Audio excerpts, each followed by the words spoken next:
Hello, this is Group 30 presenting Chapter 7 material. Our group members are Jose Cachero, Brendan Disque, Lucas Utley, Andrew Walsh, Brandon Whitney, and Reed Williams. Howdy y'all, my name is Brandon Taylor Whitney, but my friends call me Taylor. I'm going over sample rate basics slide. The sample rate is the number of samples of data taken per unit time. The sample rate is measured in hertz and is usually defined by the equation shown. In the equation, the left-hand side is referring to the sample rate, or otherwise known as the sample frequency. The right side is the samples per change in time, where the delta term is the change in time term. If referring to the sample rate as sample frequency as stated above, it is common to label the units as samples per second. When data is sampled incorrectly, the shape of that graph appears incorrect. The representation of the data is poor and therefore messes up the rest of the data collection, and the graph to properly sample data, it must be sampled at 2 times the highest frequency in the data set. Sample rate. What happens when it changes? The top left graph shows a 10 Hz sine wave and will be considered the control data for the experiment. The graph on the top right is associated with an increase in sample rate. As you can see, the sample rate was increased, so was the amount of data that can be seen in the same second span that the control was taken in. Sample rate. What happens when it changes? The graph on the bottom left shows a slight increase in data. It is seen from this that there is still an increase in the amount of data seen in 1 second. Also observed is a slight amount of skewness in the data. Lastly, the bottom right graph shows a decrease in the sample rate, so much so that the 10 Hz sine wave is appearing to have a lower frequency than it actually has. This is a clear representation of the incorrect sampling discussed in the earlier slide, where the sample rate here is not 2 times the frequency of the data. The Nyquist theorem.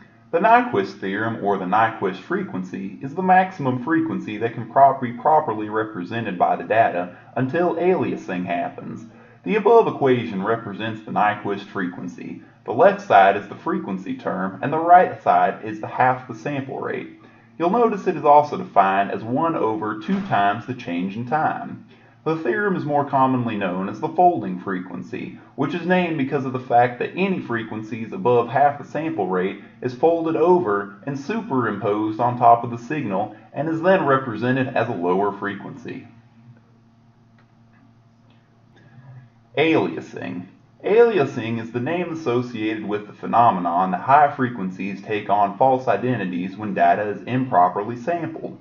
These false identities, or false frequencies, that high frequencies take on is known as the alias frequency. As seen before, the image on the left is an example of improper sampling. This is supposed to be a 10 Hz sine wave, but because the sample rate was not twice that of the highest frequency, the data appears to be at a lower frequency. This lower frequency is known as this data's alias frequency. To predict and correct the sampling rate so as to avoid this aliasing phenomenon, you should choose a sample rate that is twice that of the sample's highest frequency. If that is unknown, another recommendation is to assign a sample rate so large that it has no data that reaches above the Nyquist frequency. The last option will not completely eliminate the aliasing issue in the data, but will significantly minimize it. Hey guys, my name is Brendan Disque, and I'm going to be going over sample range. A sample range is the area of what a transducer can record. This max and min values are hard-coded into the device, and if exceeded, no accurate result will be obtained. For an example of 0 to 5 volts, a transducer may be able to record 0 degrees Celsius to 6.6 degrees Celsius, and anything beyond this point will not be an accurate reading. For the graph above, the sample range would be from 0 to 10 for the data shown. That is because the data only goes from 0 to 10 on the x-axis. Resolution is the smallest increment of change a transducer can measure. Its resolution is related to the precision of the device. For an example, the thermometer has tick marks. Each tick mark is a precise number, but in between the values cannot be precisely determined. This is the resolution of the transducer. Another example is the AD converter resolution. It is defined by the smallest amount of voltage required to cause a little bit of change. Quantization error. Quantization error is the rounding error that comes with a digital signal. Since a digital signal is not continuous, it needs to be truncated into sections. This is the cause of the error. This error, however, can be improved by taking smaller step sizes, reducing the amount of rounding that each step will do. Hello, my name is Reed Williams, and I'm going to be going over what saturation is.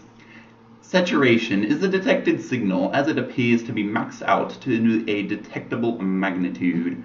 Saturation means that the data detected does not currently represent the real signal. The best sign of saturation is when flat lines appear at the absolute minimum or maximum of the graph in the time domain.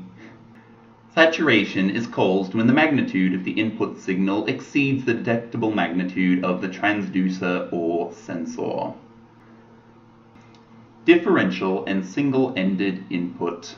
Differential and single-ended inputs are different types of analog inputs that go into digital converters.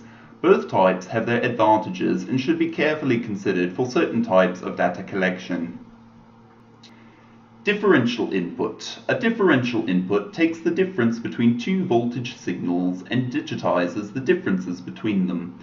The inferred use case for this is low-level signals. Single-ended input. A single-ended input operates by taking a single voltage input and comparing it to ground. This technique is preferred for high-strength signals. This signal is only useful when there is a common ground point, and this happens to be more sensitive to electromagnetic interference. Hello, my name is Jose Cachero, and I am going over primary purpose of amplification in data acquisition. Transducers have a limited range in which they can detect inputs. Because of a transducer's limited range, input signals are amplified. An amplified input signal can be read with increased resolution, as a transducer can detect smaller differences in the amplification. Primary purpose of filtering in data acquisition. Not all data is good data. The desired data from an input signal can be buried within the input noise. Filtering reduces input noise by removing frequencies at a certain range. Filtered data shows trends more clearly than noisy data. Good to know. How do analog and digital filters differ? An analog filter processes analog signals directly at a continuous rate. Some of the advantages of an analog filter include having an anti-aliasing frequency that can process high frequencies, and they tend to filter out unwanted frequencies continuously. Some of the disadvantages associated with an analog filter include that they are not adaptable if input signal changes with respect to time, and they can also not filter at low frequencies. On the other hand, a digital filter first has to convert analog signals into digital ones. After the signal is converted, the digital signal is processed and filters out unwanted frequencies. After the signal is processed, it is then converted back into an analog signal. Some of the advantages associated with a digital filter include that they can be easily changed to adapt to a certain program. Filtering parameters may be added. It can also filter low frequencies, more so than an analog one, and is also tends to be more accurate at output reading. Some of the disadvantages are that they cannot be used to prevent aliasing, they are not continuous, and they tend to be dependent on signal sample rate.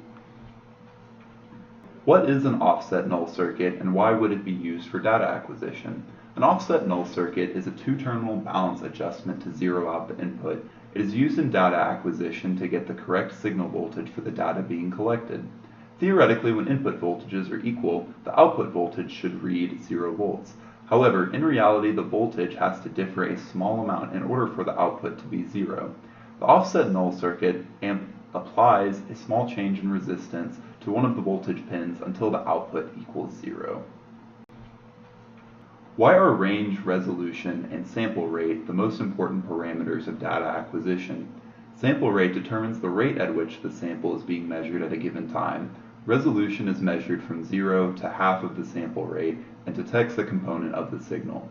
Range defines the operating limits of the signal we are interested in. Range, resolution, and sample rate are the most important parameters for data acquisition because it determines the data output of a signal being processed. If one of these parameters do not meet the minimum criterion, then the output will give a false signal which could be misinterpreted. Effects of sample rate and resolution. The figure on the left represents the importance in sample rate of a signal. As you can see, with each decreasing sample rate, it has a significant effect on the reconstruction of the original analog sine wave. The figure on the right represents the reconstruction of the signal amplitude with respect to the frequency resolution. With having fundamental frequency coincident with harmonic frequency and centered, the resulting amplitude can be accurately reconstructed.